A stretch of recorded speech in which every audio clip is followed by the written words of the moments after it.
A real girl is not take away a friend girl. And that we no do. Royalty way me say man. Yo, Hamish.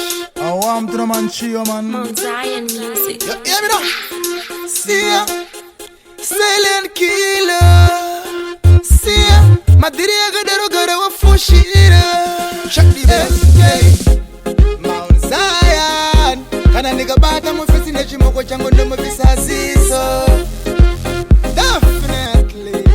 Gilcho. Juna para tenisa ukama sakanda imbadiso. Wanenge pachitambira doctor. See ya. Tamanene kwete nechi moko chango. See ya. Ingabe iritabia unodasi ndiye wanino danga tukume mukuchiva. Washite nebusasiva asindika kubata ndinongo kukia.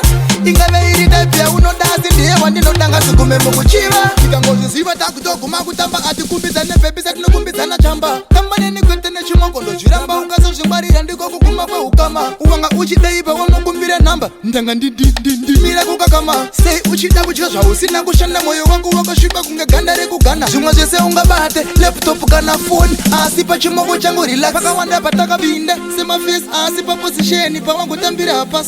Wanenge pachitambira doctor. See ya. Tamanene kwete na chimoko changu. See ya. Ingabe iritabia unodasi ndiye wanino danga tukume mukuchiva. Washite nebusasiva asindika kubata ndinongo kukia. Ingabe iritabia unodasi ndiye wanino danga tukume mukuchiva. Jambe yangu ndinokupa ukafeka si ukabata chimoko ushamari tocheka. Tangoti ndikuuze mukuseka sisoro wa mundalisa naro harina kucheka. Endiri kalis asi anditore mskana wemfesu wangu pete kana kumutaris ukama wakadaro tonvaris SK panenge pachitambira doctor. See ya. Tamanene kwete ne chimoko changu. See ya. Ingabe iritabia unodasi ndiye wanino danga tukume mukuchiva. Washite nebusasiva asindika kubata ndinongo kukia. Ingabe iritabia unodasi ndiye wanino danga tukume mukuchiva. Mount Zion. Kana nigga bata mo fesi nechi moko chango ndo mo bisaziso. Definitely. Gilcho. Juna para tenisa ukama sakanda imbadiso.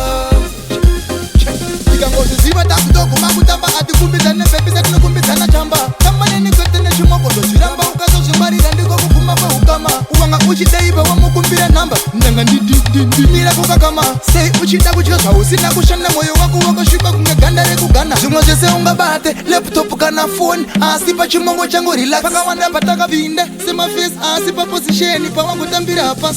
Panenge pachitambira doctor. See ya. Tamanene kwete ne chimongo changu. See ya. Ingabe iritabia unodasi ndiye wanino danga tukume mukuchiva. Washite nebusasiva asindika kubata ndinongo kukia. Ingabe iritabia unodasi ndiye wanino danga tukume mukuchiva. Panenge pachitambira doctor. See ya. Tamanene kwete ne chimoko changu. See ya. Ingabe iritabia unodasi ndiye wanino danga tukume mukuchiva. Washite nebusasiva asindika kubata ndinongo kukia. Ingabe iritabia unodasi ndiye wanino danga tukume mukuchiva. See ya. See ya. Chiva. Nebusasiva ndinongo kukia. Kasukume mukuchiva.